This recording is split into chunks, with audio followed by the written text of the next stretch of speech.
जिंदगी वाणी अमृत मैं सुन जिंदगी बोध ब्रह्म को तार की मिलगी रे सतगुरु आरती मिलगी रे ओ मिलगी रे सतगुरु आरती मिलगी रे पाकर के ज्ञान को पाकर के गुरुदेव ज्ञान को पूर्ण शांति सारती मिलगी रे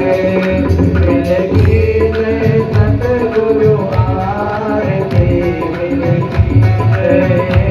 मिलगी रे सतगुरु आरती मिलगी ओ मिलगी रे सतगुरु आरती मिलगी रे कर्पूर गौरव करुणावतारम संसार सारम भुजगेन्द्रहारम सदा वसन्तं हृदयारविन्दे भवं भवानी चैतं नमामि त्वमेव माता जपिता त्वमेव त्वमेव बन्धु जगता त्वमेव त्वमेव वेदा द्रविणं त्वमेव त्वमेव सर्वं मम देव देव त्वमेव सर्वं मम देव देव त्वमेव सर्वं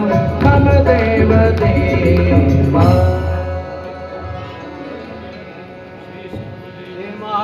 बोलिए सद्गुरुदेव भगवान धर्म की अधर्म का प्राणियों में विश्व का गौ माता की गंगा माता की भारत माता की सत्य सनातन धर्म की श्री अयोध्या धाम की कृष्ण जन्मभूमि की बाबा विश्वनाथ भगवान की ओंकारेश्वर भगवान की महाकालेश्वर भगवान की यमुनोत्री धाम की गंगोत्री धाम की चंडी मैया की मनसा माता की हरिद्वार तीर्थ की अखंड परम धाम की सद्गुरुदेव भगवान की ओम नमः पार्वती पतये हर हर महादेव शिवो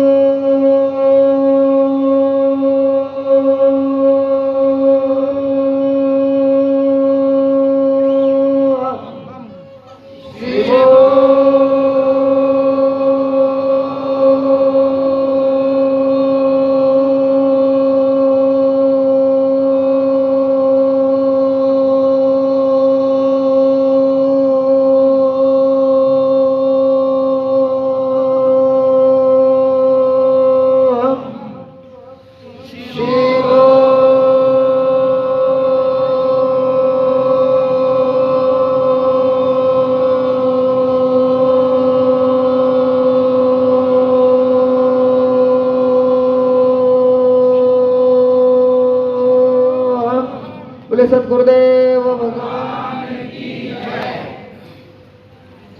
आप अपने अपने स्थान को ग्रहण करें।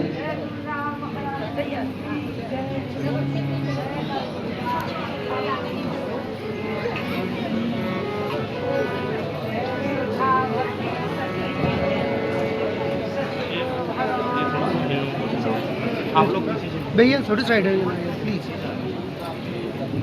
सभी बैठ गए। जय श्री राम।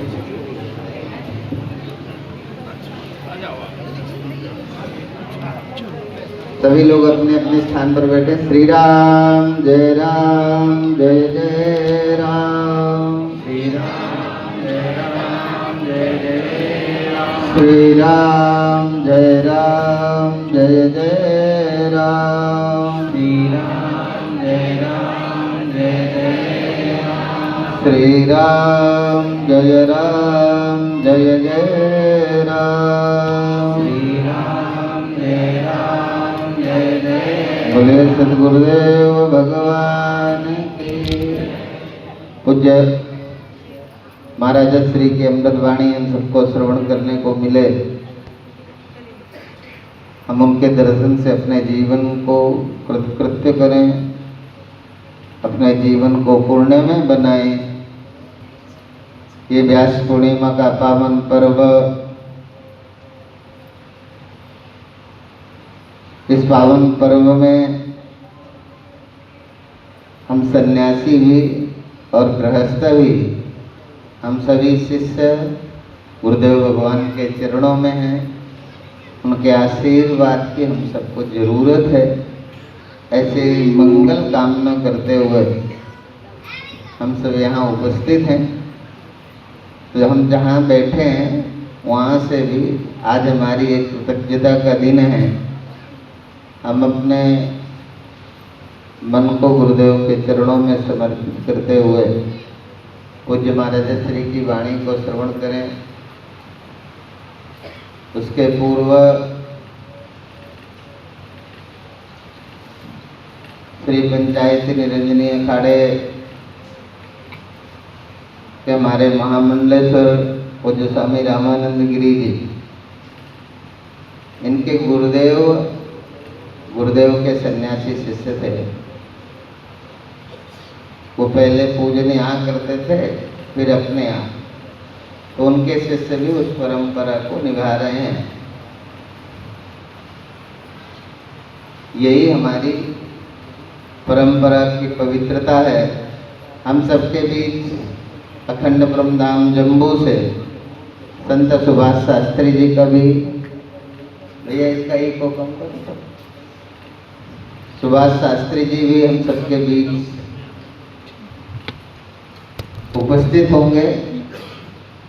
अभी नहीं तो शाम के सत्र में आप सबको आशीर्वाद मिलेगा, क्योंकि वो अभी आए हैं। मुझे नहीं पता कि अभी वो तैयार होने में उन्हें कितना टाइम लगेगा, पर वो आश्रम में आ चुके हैं। उनकी भी यही परंपरा है। और अभी मैं किसी साधु को यही समझा रहा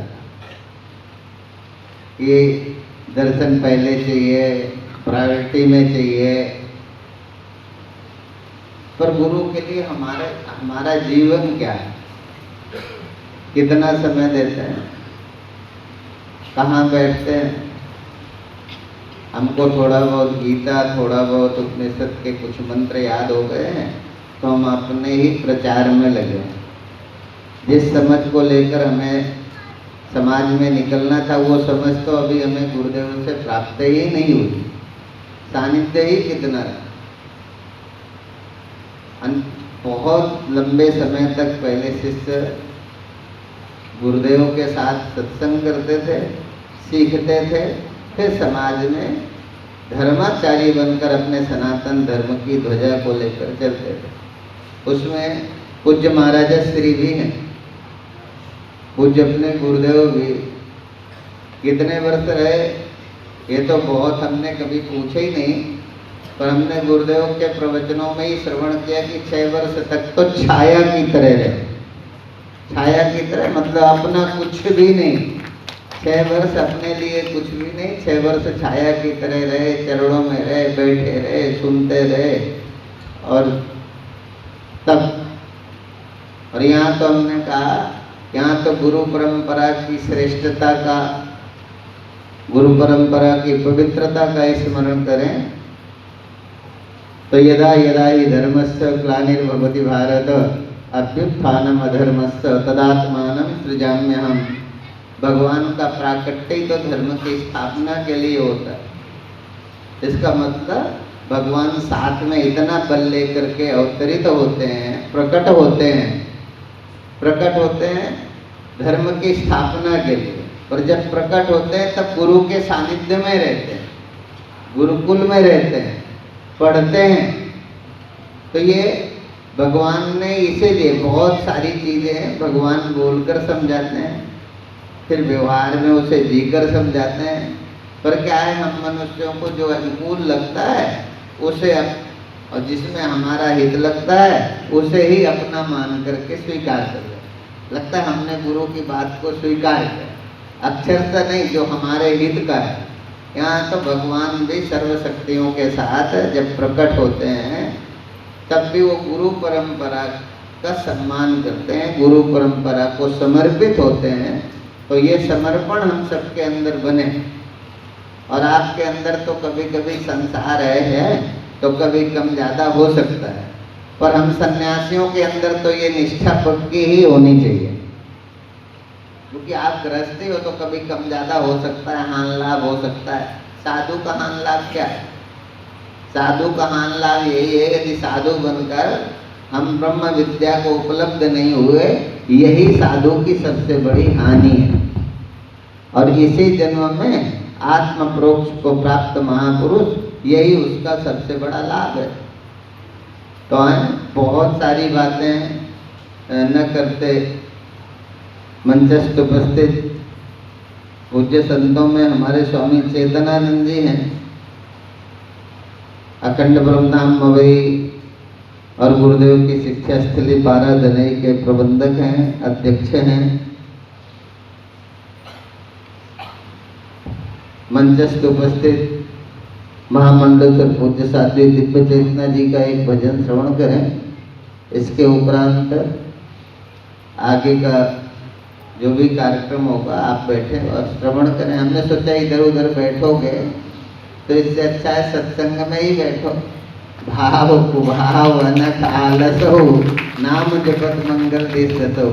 इधर उधर बैठ करके क्या करोगे? किसी न किसी के व्यवहार की चर्चा ही करोगे कभी। और आपको जो व्यवस्था न मिली होगी वो अलग दुखी घूम रहे होंगे, जिनको मिल गई होगी वो सुखी होंगे, जिनको एसी मिल गया वो खुश होंगे, जिनको नहीं मिला वो दुखी होंगे।